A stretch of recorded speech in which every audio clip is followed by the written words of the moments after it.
Budget में मुतवस्सित तबके के लिए बड़ा ऐलान। इनकम टैक्स की हद में इजाफा, अब 12 लाख सालाना आमदनी पर टैक्स पे छूट।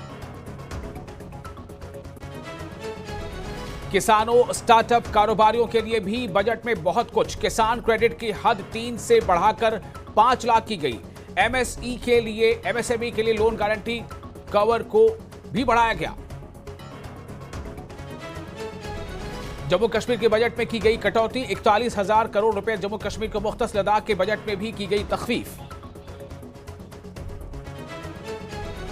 नेशनल कॉन्फ्रेंस से किया बजट में टैक्स छूट का खैर मकदम। बीजेपी समेत बेशतर सियासी जमातों ने दिया बजट को हामी करार। काबीना वजीर सकीना अत्तू ने कहा कि बजट की कुछ तजावीज हैं अच्छी, लेकिन जमीन पर उतरनी चाहिए।